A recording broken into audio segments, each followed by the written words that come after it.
this is what we're going to do. I'm going to introduce myself so you know how I fit in, and I'm going to just take a brief refresher on what is qualitative interviewing, what is an interview, and then pretty much what is pretesting, an interview guide, why do we do it, and then how do we do it, who do you want to pretest your guide on, and then what are the ways to conduct an interview, and what are important issues to address. And then I'll get a good idea of how the class goes, and then maybe we can you can critique an interview guide of mine, and maybe we can do some small group work. So those are just promises. We'll see how it goes on December the 15th. So I'll take questions as I go. So put up your hand. David will dash with a mic to record your very important question. And it helps me if you guys ask questions. That helps me to zoom in and to sort of know where you are. Okay, so I am a professor in nursing, and I'm also a clinical psychologist, so I also have a strong background in psychology. I actually have 2 PhDs. That's another story. The one, I guess I'm a slow learner. The one is in neuropsychology and clinical psych, and then the other was in this country in nursing, right? And the nursing PhD here was based on interviews that I did and a qualitative research. And then I got hired here, and I'm tenured now. Yay! And that's such a huge thing. And I made tenure exclusively on qualitative research. And most of the work that I do is based on interviews. So I teach in the doctoral program, more than one course in our doctoral program, the PhD program, but I specifically teach in the qualitative research course, and I specifically teach on conducting interviews, how to start from people who do not know, anything except statistical formulas. So feel free to ask. I would like to think I have a wealth of knowledge, and that I really would like to help you and enjoy the time and the privilege to be here. So shortly, what are my research? There's been different research over the year, but essentially my research is in how people, specifically patients, make treatment decisions. That's the big one. So in that context, one of the areas that I work in is how do people decide to continue with a medication or to stop a medication, even if that medication can save their lives? Why do people stop, right? Another study, also interviewing, was based on people living as homeless in Skid Row, and then deciding to go for a pap smear for cervical cancer. So if you think about it, why would a very understudied population decide to go for this procedure? They have to walk there, they have to go there, despite the potential cancer not having any symptoms. Just fascinating questions. Another research is interviewing physicians, special neurologists, epidemiologists, and figuring out how they refer a child with epilepsy and the family from epilepsy. How do they decide to transfer to adult care? So big questions, unexplored questions, and questions that really suit themselves to qualitative. Qualitative work looks at bigger picture, so we like to say that with qualitative you look into the depth, and quantitative, big study, you look into the breadth, right? So if you have a more complex, a more dynamic topic you want to do that's not been studied before, you want to do qualitative to look at all the components, and then from that take a methodology that can maybe come up with a framework. And in that framework you say, you know what, scientific community, this influences this topic of my research. All right. So for another topic that I'm keenly interested in and have published in would be if a person has epilepsy, many people do, and specifically what we call drug refractory epilepsy or drug resistant epilepsy.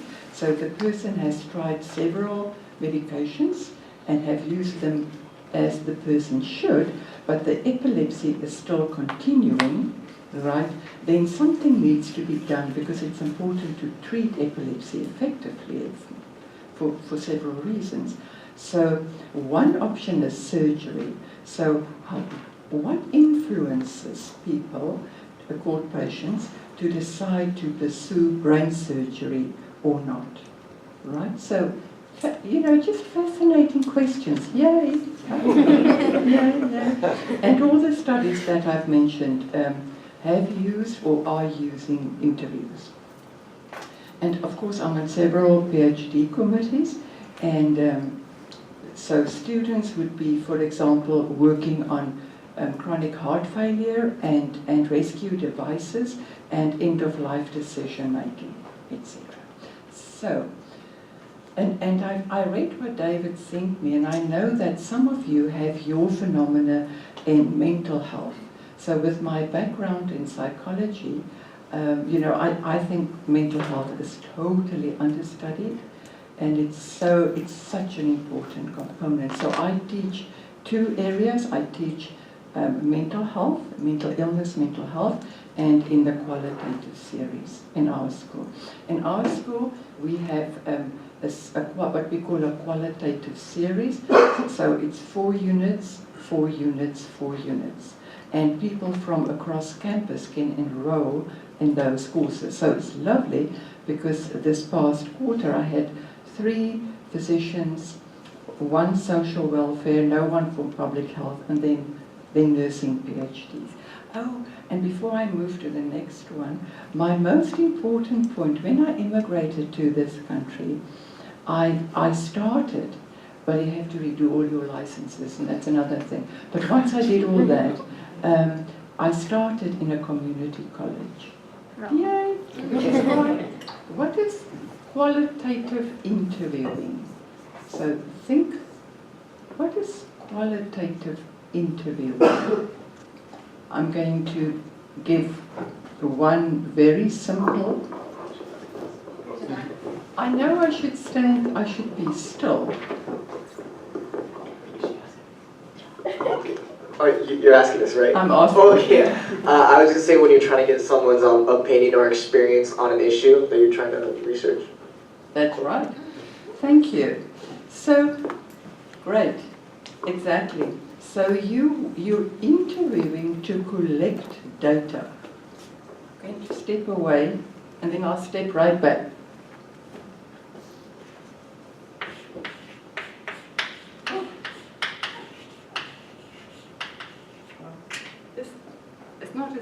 This is not a sound I've heard for a long time. Good memories. So, and that is why the interview guide is of great importance, because this is your tool, and tool is the other word. This is the data collection tool. And in collecting your data, everything depends on that data. That's where you do your analysis and your publications. So, because you're asking the person his or her experience, you really need to put time into the guide, because that is your tool. And once you've collected the data, or during data collection, you're also analyzing. And you cannot, if you don't have what we call rich data, you cannot say, oh no, I don't like this interview, oh, I'm not going to use this, or oh no, go away.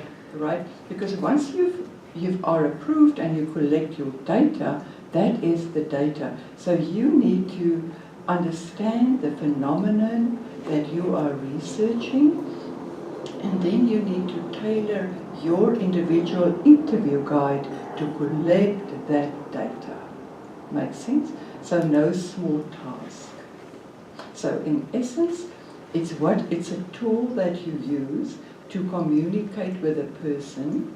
You go into the field knowing that the person, or the participant as we like to call people, that the participant has the data. Very important. You have the questions and you have the listening ear, but the participant is there to inform the research phenomenon. And your questions need to be such that that area of interest that you have can be filled from what this source of data tells you. Any other thoughts to answer this question? What is qualitative interviewing and what is an interview guide? Any other questions? We're good, we're happy, we're moving on. Okay, what is pretesting? So this is an important part today. So what do you think? How do you understand what is pretesting? What is the purpose of pretesting?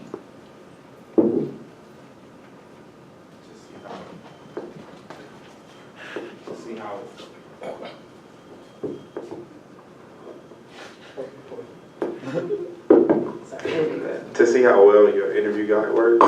Yes, exactly, spot on. To see how well your interview guide works. So get this, you guys.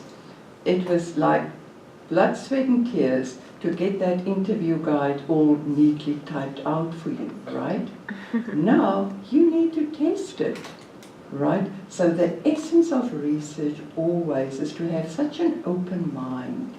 You find your topic, you design this thing of beauty called an interview guide, but you don't want to marry it just yet, because you still need to fine-tune it. And that fine-tuning is exactly what we mean with pretesting. Excellent. So you can see how designing the interview guide really matters, and you can also see why the pretesting also matters to refine it. Make sense? Got it? And also, another word for pretesting is what we typically call pilot testing. So we say we're piloting. And here's that interesting sound again.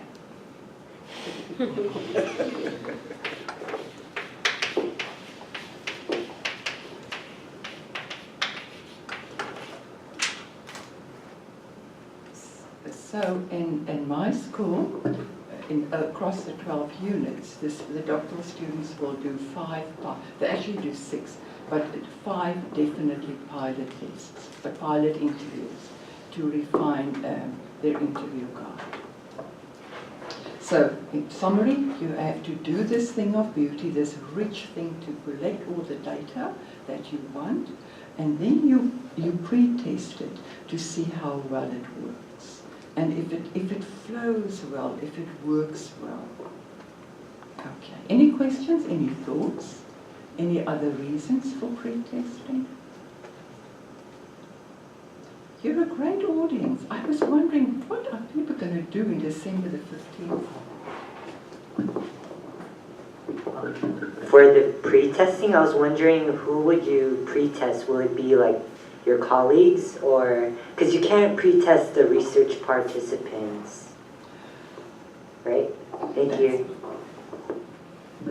You are just ahead of the game. Yeah, you go. Great. So who do we pre-test? This is an excellent question, right? Let me start at the very beginning, which, as we know, is a very good place to start. Who do you interview? Who do you just, you've got your question, the purpose, more or less. You know what you want to do, right? So how do you know who to interview? Not the pre-test, but the interview. So you need to interview someone who can speak to the topic.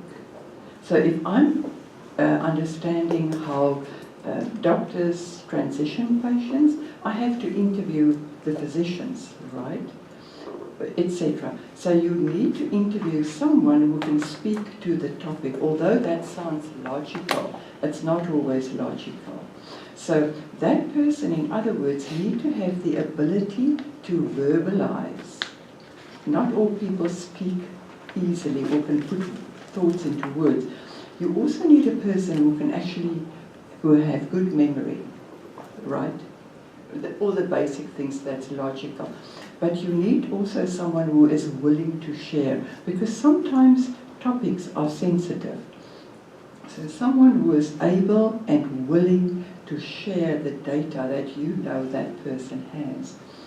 So going to, who do you interview for pilot testing? Who do you think you interview for pilot testing? Any thoughts?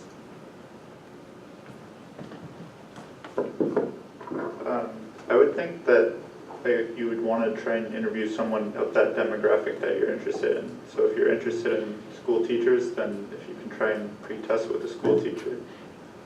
Very, very excellent, just perfect. So when you do the interview guide, when you plan the study, you also plan who are you going to select to interview. And when you pre-test your interview guide, you similarly interview one person to however many you interview from that same demographic and that same population.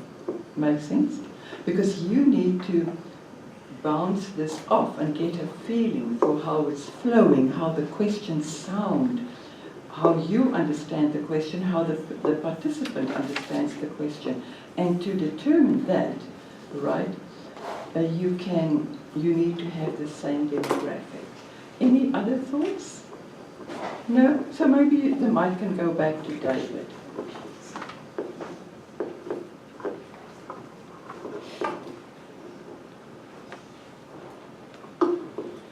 So when it comes to pre-testing, I have two questions on this. The first one is, can we utilize any of the data that we get from the pre-test if we feel that it's good in our final research? I have to stand right here to please David. You know, you have to watch your P's and Q's. So, you know, that's an excellent question, because there is this thing called, this body called the IRB, Institutional Review Board. So in order to publish or in order to do research, you have to have what we call IRB approval. So typically what can happen, it depends on the chair of your dissertation, the boss, just called the boss.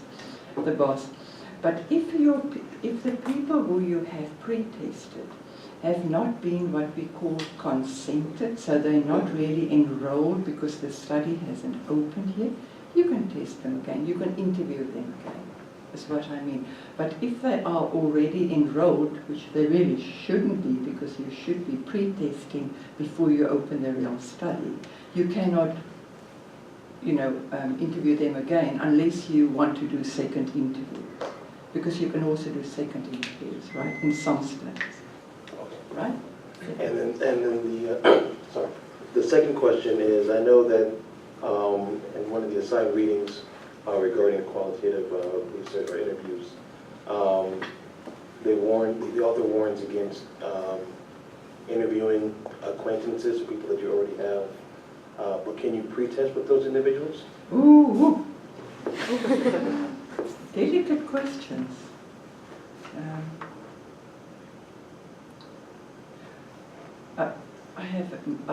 I'll keep it to one answer.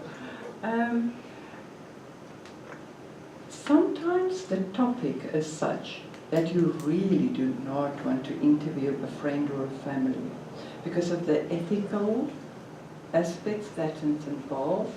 So oftentimes when we interview and do qualitative interviewing, we do under-researched work, and often it's sensitive topics.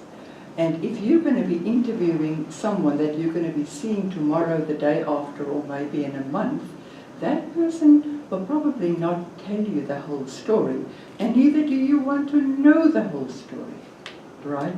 So I guess it will depend on your topic whether you interview someone you know. Yeah, good question. Thank you so much. All right, good. So, that is what I wanted to say about who to conduct the pre-test on. Make sense?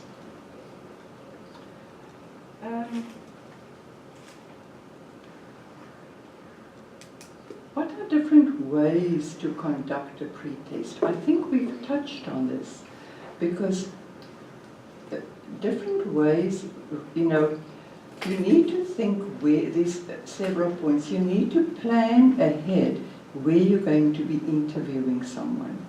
Where? I've learned many lessons, you guys. Don't interview in Starbucks. Right? Just because it's easy, don't do it. Don't interview in a restaurant because it's noisy. Preferably don't interview in a car for various reasons. So try and interview in a place where you can guarantee privacy, because the person can feel free to talk, right? So you have to think, and quiet so that the recorders can work, right? And also it's really best to switch cell phones off, of course. So put thought into where you are conducting your interview, and then part of this pilot is conduct your pre-test in that same setting. Does that make sense? So that the pre-test, the pilot, is pretty much piloting your study. Make sense? Okay. Good. Question.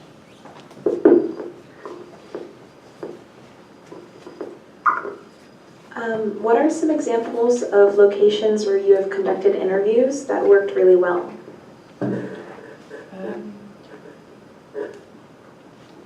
Thank you. It's a good question. So I've given you a few examples that did not work well.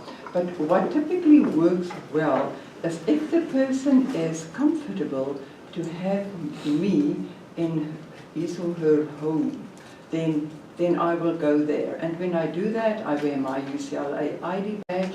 I would have confirmed the day before, so he or she has heard my funny accent, right? Because this person is taking me into the home. And typically, I'm also aware of my own safety, but that goes without saying. So the home setting works well. I can tell many stories about dogs and other creatures. That works well because you really see the person, the context. And then clinical settings can be in a clinical office, in a private clinical office with a big sign outside. You will drop dead immediately if you enter, stay out. No, so don't interrupt. And then obviously don't interview close to meal time or close to medication administration time. So those are the good ones. The homeless, the women living homeless, we conducted in a private little office. You don't need a lot of space. A private little office is just fine.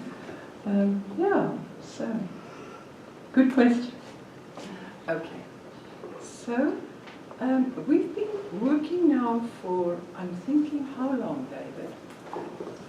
For about 30 minutes.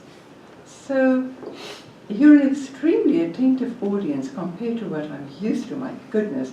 But I like to vary things a little bit. So how does this sound? Why don't you look around? Okay, let me stand back. Research to be an effective this is me being serious. So to be an effective researcher, right, you have to collaborate with other people. You have to collaborate with other disciplines. You have to work with people who think differently, right? That's where you find the richness. Okay, so with that in mind, I want you guys to look around the room and see someone who you maybe don't know or don't know that well. And then maybe divide in groups of 5 or 6, whatever feels well, spread out, and I'm going to give you like 10 minutes to do some of these questions. So the first question is going to be, what are important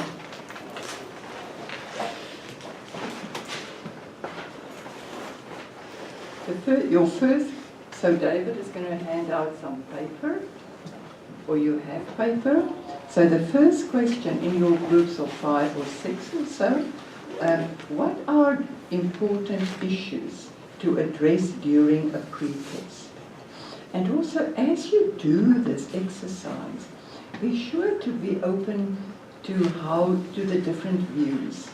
Research is all about getting different views. So just, enjoy the different views.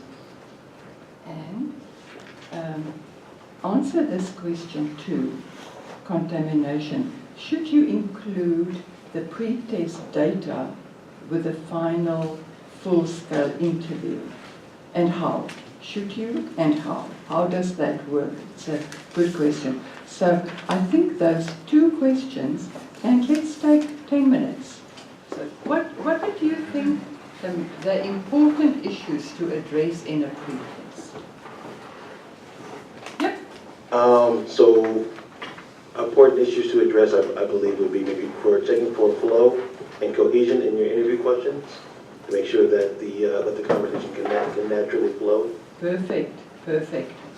Excellent point. Flow has a point A and a point B.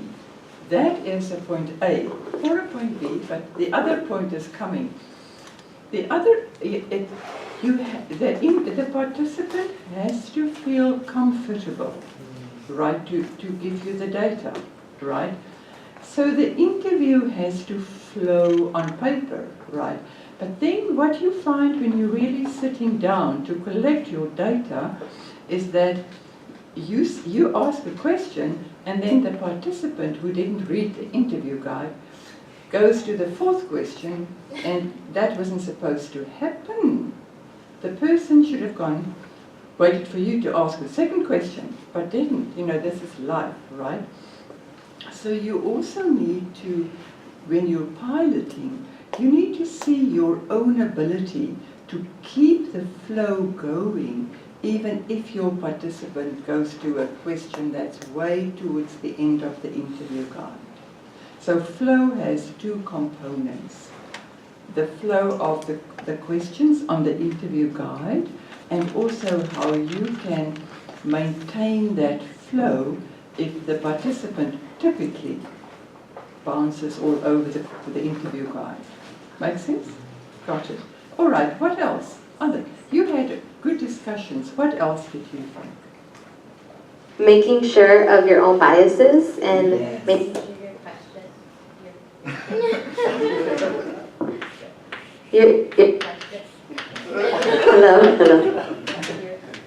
your questions.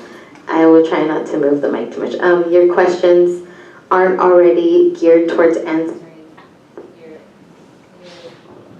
your specific research question. So here's the question, as I understood it.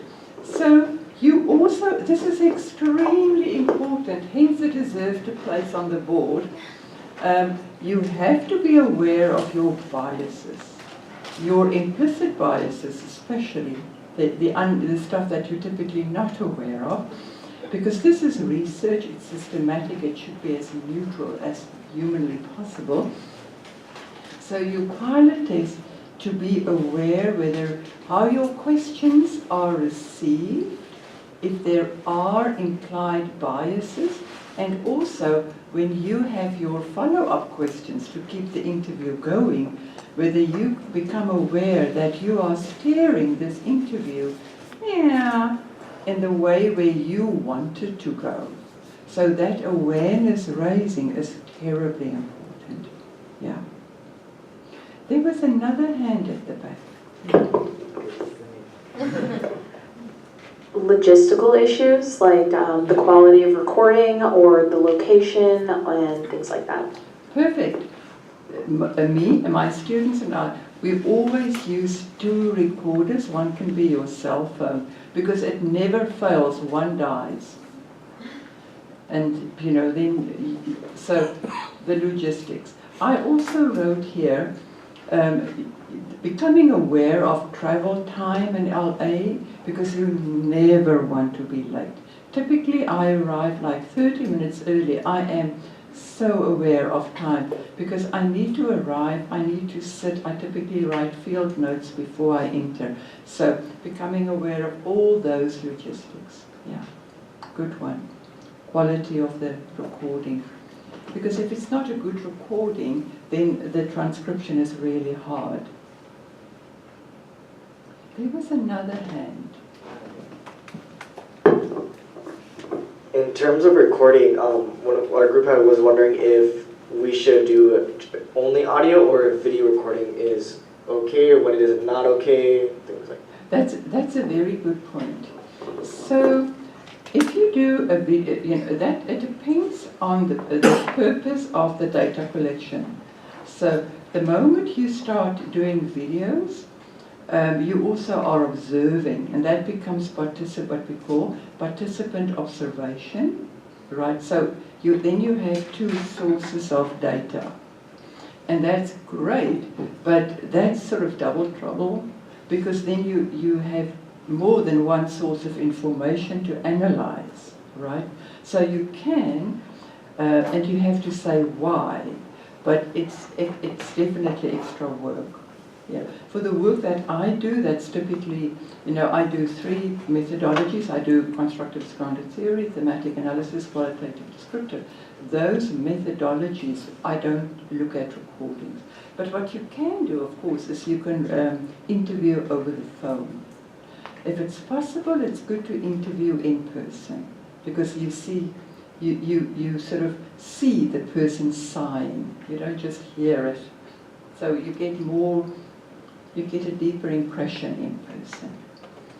All right, what about this side of the room? Anything that you came up with? What are important issues? I can just yell. Yell? Okay. Maybe like the wording of the questions, maybe you weren't aware of some insensitivities Yes. from their perspective. So to become more aware of the wording of the questions, it's really important. And if I may, you know, bounce something off that, when you're interviewing, if you can, it's really important to use the words of the participant as much as possible, and not suggest your own words, and not suggest sort of jargon, not suggest scientific words. So when I'm interviewing, I am totally not a professor, and I will never interview in my office because the power differential sucks, right? So your language and needs to be in a way that is understandable, and your questions need to be in that way too. It's really important. And also be age appropriate, right? Age appropriate. And your clothes. Another thing that our group had come up with because of the articles we had read was don't ask for opinion questions too early on. Those should be saved towards the end because then it might dictate their answers in later questions if they give their opinion too soon. Oh, give me an so you heard the question. Give me an example of an opinion question. Do you think it's okay for an administration to implement this policy even though it's controversial? Okay.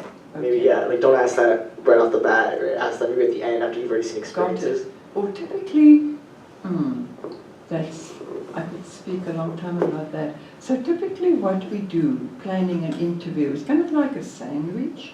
So you start very open-ended.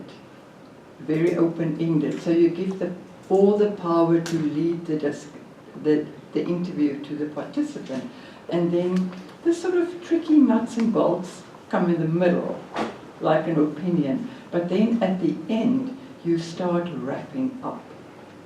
Right, you start finishing towards the end. So yes, not in the beginning, but also not at the end. Right, because you have to start finishing towards the end. So typically when I'm interviewing, I'll say something like, oh, you know, we have 2 more questions left, so let me ask you this. Okay, and then this is almost our last question. And then my very last question. Is there anything you would have expected me to ask that matters to you that I did not ask? So you start, you know, sort of wrapping up towards the end. Okay, just an ethical consideration. Good. Okay. So interrupt me, I have a few more points. Another reason to pilot is if you were my students, I would say you have to practice the introduction. So you need to have like 3 or 4 introductory sentences to sort of set the scene, right? So you want to practice that as well. And also, you want to practice what you do when emotions come up, right? And what do you do if all of a sudden the participant asks you questions? Like you think, what's wrong with this picture, right? Because, you know, so I can be interviewing about medication adherence, and all of a sudden the participant asks me, well, what do you think? You're a cancer clinician, what do you think? And I'm thinking, yeah, not here, darling, right? So how do you, and that happens frequently. What is your opinion about what these people do? So how do you handle that when that happens? That's another reason to pre-test. Also, when my students pre-test, we do 2 things. First, they will interview me because they need to feel what it feels like to ask the questions, right? But then there's a part B. I interview the student so that the student can feel what it would feel like for a participant to have these questions asked. So it's the asking and the answering, both, you know, both gets to be experienced. And then lastly, why do we address other important issue would be this happens when you're interviewing frequently. So you have this beautiful topic that you're wanting information about. Let's call this topic road trip to New York City, right? Pretty complex, etc. But now you're interviewing and all of a sudden your participant is going to Chicago, right? And you're thinking, So how do you get that person back on the road to New York City, figuratively speaking? Because otherwise you go to Chicago and you've got an interview and you're transcribing and you're analyzing, and it doesn't answer the question that you want to answer. So figuring that out, how you manage that, that's another reason to pre-test. Any concluding thoughts about pre-testing? Okay, moving on. Do you think you should include the pre-test data in the final full-scale interview data? What do you think, when you were in small groups? No? I said yes. You said and yes. they disagreed. I thought it would be impossible not to include some of it. Be almost impossible, especially if when you started to actually test, some of the same responses that you got in a pretest recurred again and again and again. How could you not consider that? So it's a trick question, you see, because I agree with you that you have to, because you're pre-testing, you're piloting to get the stuff that works. So obviously it's going to be included in the final data, because this is a journey and everything shapes how you see things. And then you interview, you get more data and it shapes again. So yes, you do, you do. But I want to hear the people who said no, what were they thinking?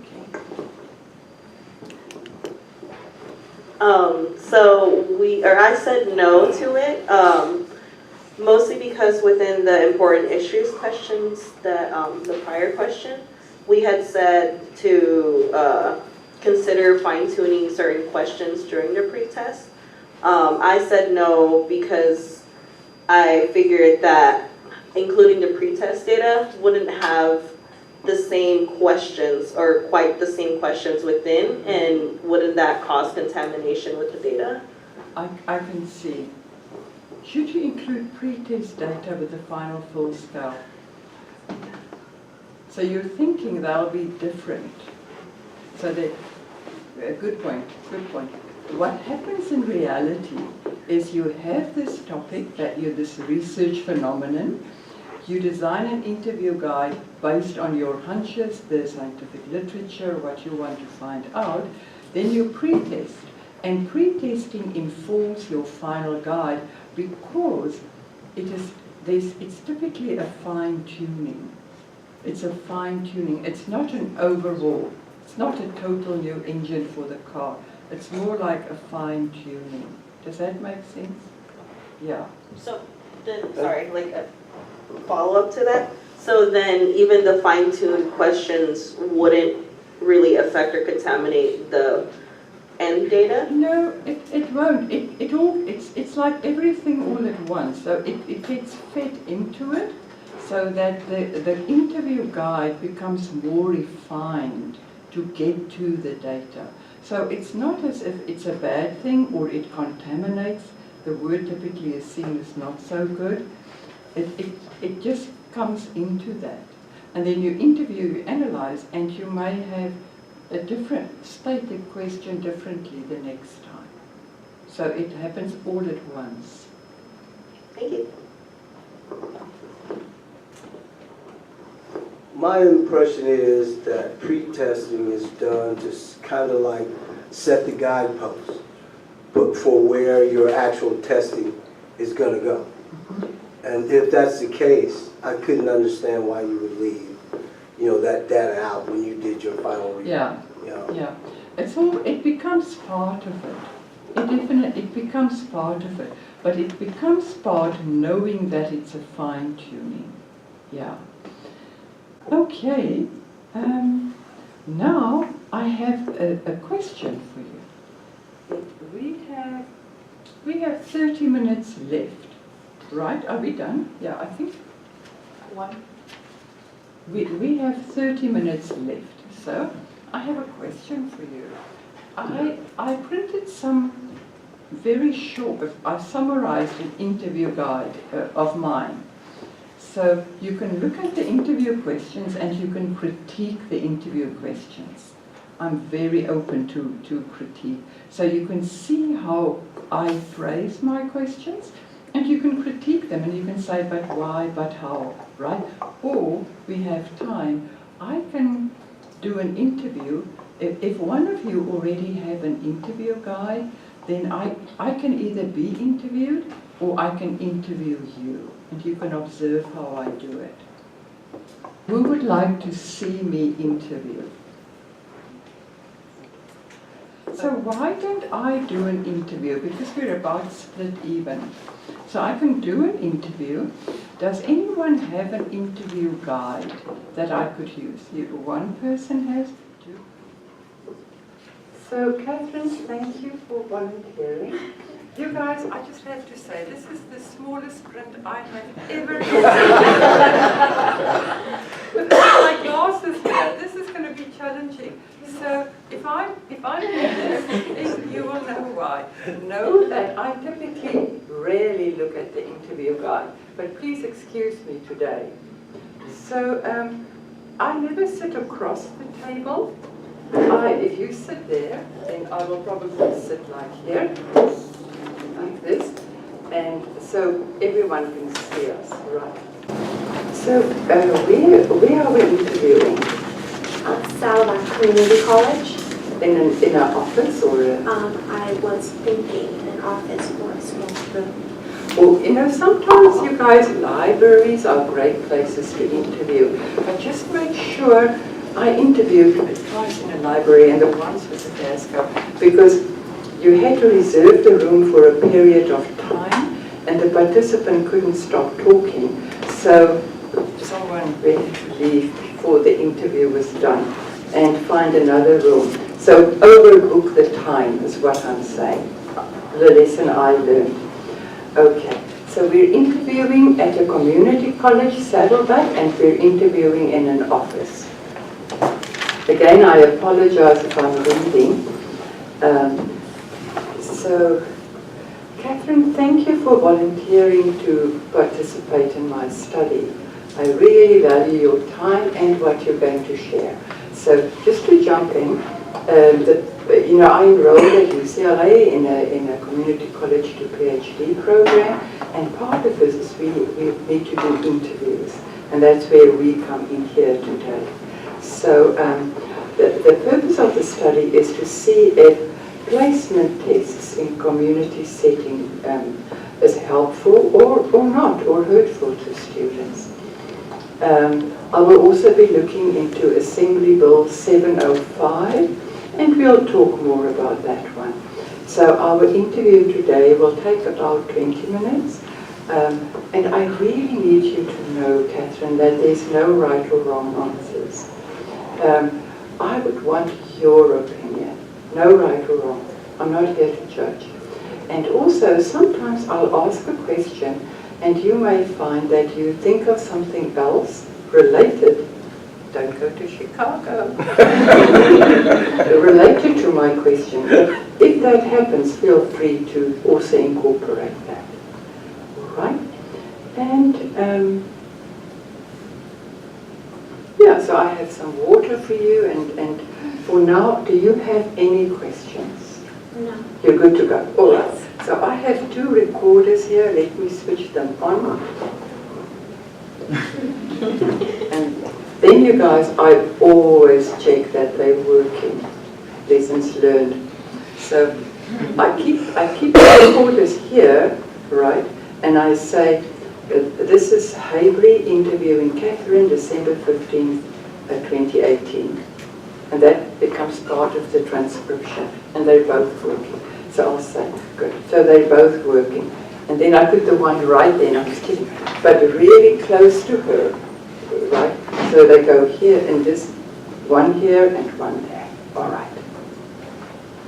Oh, and you know, you can, I've said this before, but if a question is uncomfortable, you don't have to answer it.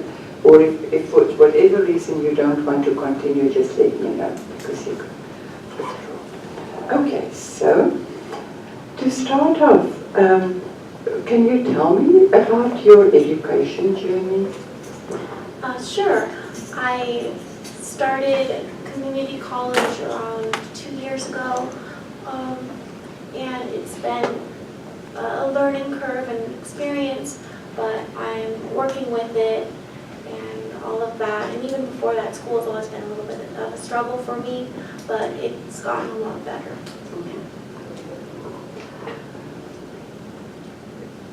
I'm going to suggest something, but tell me if this is going to confuse you. Students in my class typically find it very helpful. So this is going to be me interviewing, and then this is going to be me thinking. Do you want to see both? Yeah. So I'm not going to say I'm so pleased for you. So she's saying she used to struggle and now she's settling in. So I almost said that I'm pleased to hear that. But that's kind of a judgment thing. So I just reminded myself I'm not going to say it. Makes sense? Is this confusing you? No. Okay. All right. So, how did you end up coming to Saddleback College? Well, I was homeschooled throughout high school, and I actually started at Saddleback College while I was in high school, and it was close to me, it was convenient, and my sister also went there. Okay. So, so she also came to Saddleback. Yes. Okay. You guys, I don't know this topic. It's a placement tests. Okay. I'm just going to go with it.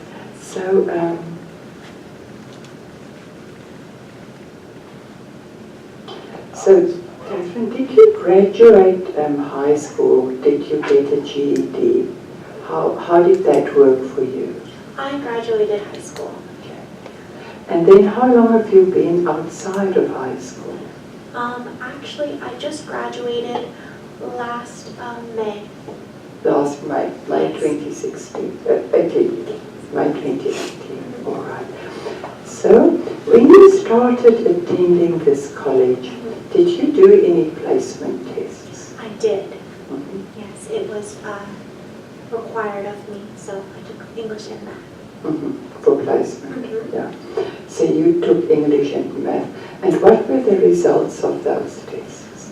Those tests were a little bit rough for me. I got placed with 2 prerequisites before I had a class that would transfer for English and both math.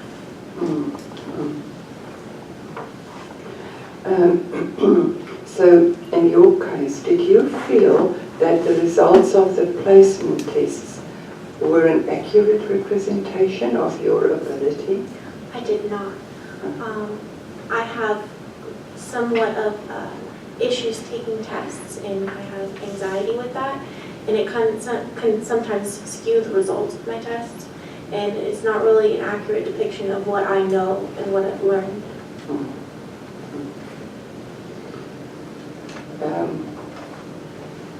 Is there anything else about taking placement tests that does not work for you? I hear what you're saying about anxiety and skewing and not representing what you're thinking. Oh, I shouldn't have said represented. That's my word, but anyway. Is there anything else in addition to skewing that you think matters? Why it didn't work? I think also that, well, I think there's a big percentage of the population that does better in a class than they do on one single test. And I feel like one single test can't represent all of the information I know on a subject, and it should be more, there should be more measures. More measures than a single test. Yes. Thank you for filling in more. In addition to that, are there any other reasons why the placement test didn't work for you? I do not think so, no. Those two. And as I said before, if you think of anything else, just interrupt the flow of the conversation. Okay. So having said that, Catherine, did you take any steps to petition the placement tests? I did. I did a writing place sample test where I go into another testing situation where I'm given a limited amount of time to write on a subject, or read something and then write on a subject to express my writing abilities. I did not move up in my placement through that. And that was just for English. My math, there is no other options really once you take the test. So I couldn't really petition any differences in that. So you took one because that was basically the only option. How did that work for you? I think it really didn't work well because I think I even placed in a lower placement than I was placed in the other test. So I can see the variety of results I get and just differences. They were supposed to measure the same thing, but I got different results. So I didn't feel, again, it was very accurate, and I feel like there could have been something more they looked at.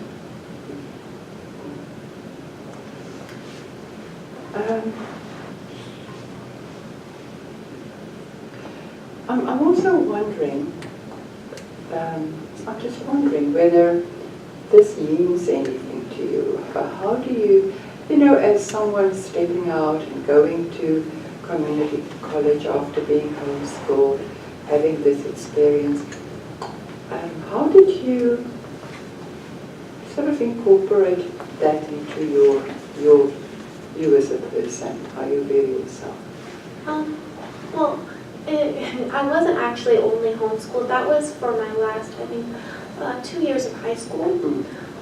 But before that, I was in public schools, and I had some issues with public schools and testings, and it really caused me a lot of anxiety and stress.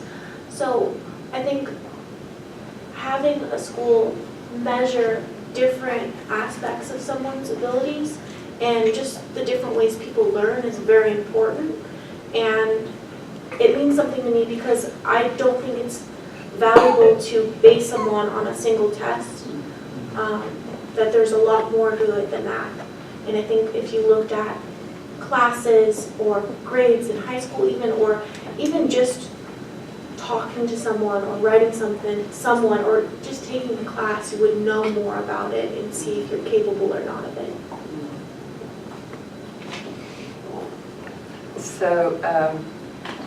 So this data is pretty filled now. She's saying the same thing, so I'm going to move on. So I'm sort of analyzing while I'm interviewing. So no new data has come up the past 3 minutes or so. I'm also interested, Catherine, are you currently taking any remedial courses? I'm not. So, are you familiar with Assembly Bill 705? Yes. What does that mean? Assembly Bill 705 is a bill that came into action, I think, January of 2017, and schools are just starting to implement it. It's actually an idea for multiple measures, looking at high school GPA and classes you've already taken and that kinds of stuff. It's making it a priority not to place community college students in remedial courses that will make their time at community college longer and more expensive. We need to start wrapping up just for this situation. So I'm going to wrap up now. So, Catherine, I have 2 more questions left for you. Firstly, thank you for sharing freely. And also, were there any questions that you thought I should have asked or would have asked and have not asked? No. Nothing outstanding. And also, how do you feel? The reason I'm asking is sometimes discussing this can sort of stir up feelings, you know, it's very relevant. So, how are you feeling? Good. Good. Yeah, I think it can be a touchy subject for especially people who have taken placement tests and had bad, I guess, feelings associated with it. But you make me very comfortable, so that's good. Okay. So, yeah. All right. Well, thank you. Thank you again. Let me switch these off. And then I'm first going to ask you, so now we're no longer interviewing. And I'm going to ask you, what did you learn, if anything, what did you learn from this? And how did it go? I think I at least have issues when I'm practicing writing it, that I become kind of robotic and it becomes really structured. So I liked how you didn't just read off the script, but also kind of made it a lot more personal. I think that was something that I'm gonna try to really incorporate into mine. It's really important. Yeah. And it's difficult. But you can do it. Small potatoes. I also, again, getting closer, that was in the angle, that was really good. I think that's something I'm gonna have to figure out, especially in my area. So 45 degrees, usually. Okay. So thank you. But stay here. What did you guys do? You didn't encourage or discourage like any type of accomplishment or any failure. You were just the same tone the entire time. Yeah. You didn't give off any extra or less energy. So, thank you.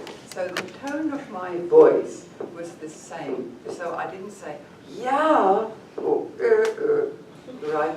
And I do that very purposefully because it's so easy to bias data. And you do not want to bias data because you want to have all the data to do good work. I think this just died. Probably before the code, because it was on and off.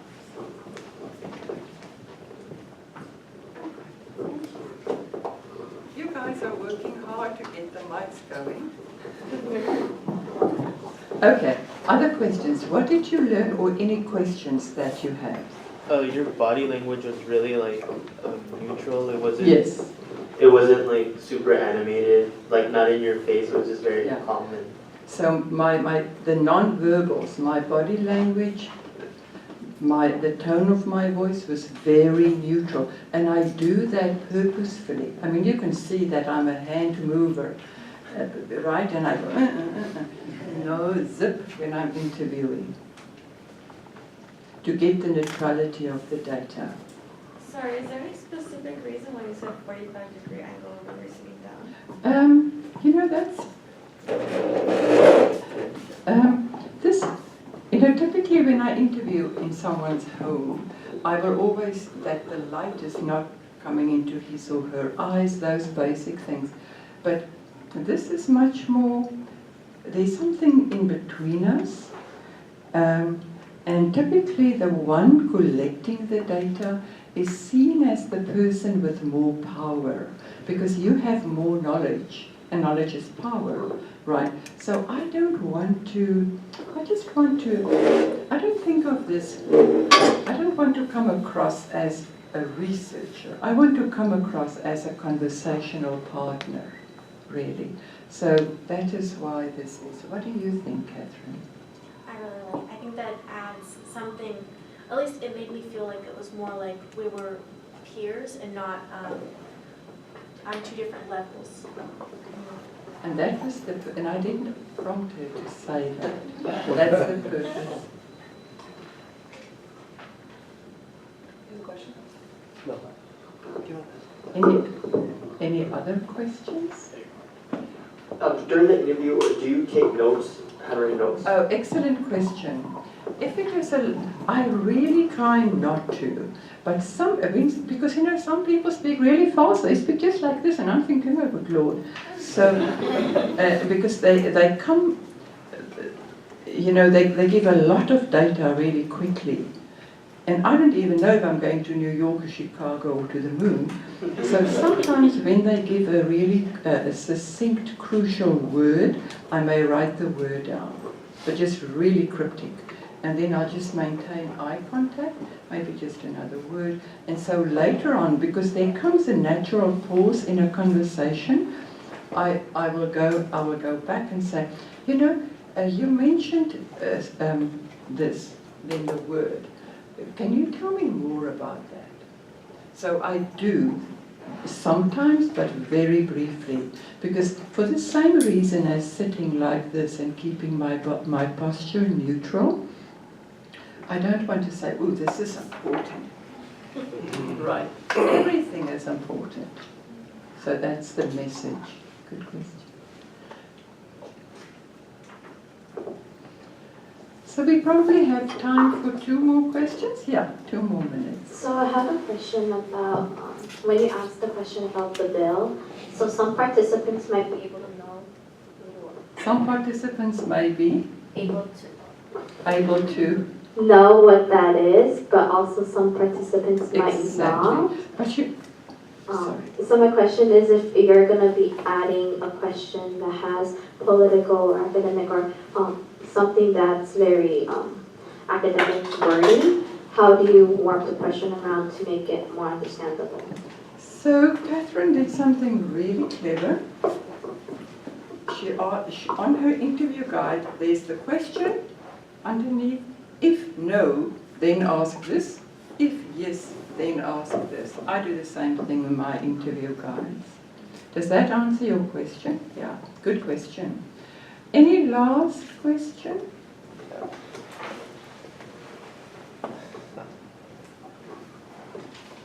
When you interview somebody and they seem like they're exhausted, should you take a break? Yeah, that's a very good question. How long should the break be? Yeah, you know, that's a very good question. You don't want to exhaust anyone, and it also depends on the age, all right? So if I'm interviewing an older person, I always give, when I call for the appointment to make a time, I always ask what time works best for you, and I go with that time. And I say the interview is typically about 10 minutes, right? So the person knows, and then, but sometimes it goes longer, so I will observe for signs of fatigue or for signs of distress, and I will address that. So if the person starts looking tired, then I will say, I notice you, and I give the behavior. I'm just wondering, do you want to take a quick break? Because we can do that. Or do you want to get a quick cup of tea? We can do that. I'm not going to come back for a second interview, but just a quick cup of tea kind of thing, right? And typically the person will say, no, I'm good, I'm good. Yeah, or a quick stretch or something. Yeah, good question. Okay, does anyone have one last question, David, if I may, and then does anyone have a question for Catherine? Okay. My question is with what you mentioned earlier about how they asked you a question. How did you react to that, or how would you react to that? So if Catherine asked me, for example, what would she ask me? Let's role play it real quick. What could Catherine have asked me? Let's say, for instance, she's asking you questions about what you thought about the testing. Exactly. Catherine asks me, supposing Catherine says, well, you know, this is fascinating. What is your opinion of placement tests? Right? That's what you think. Then I'll say, you're right. I do have opinions. That's why I'm doing the research. Would you mind if I keep my opinions to myself? I want to get your opinions first, and then at the end, after we've finished, you know, I can share my opinions, right?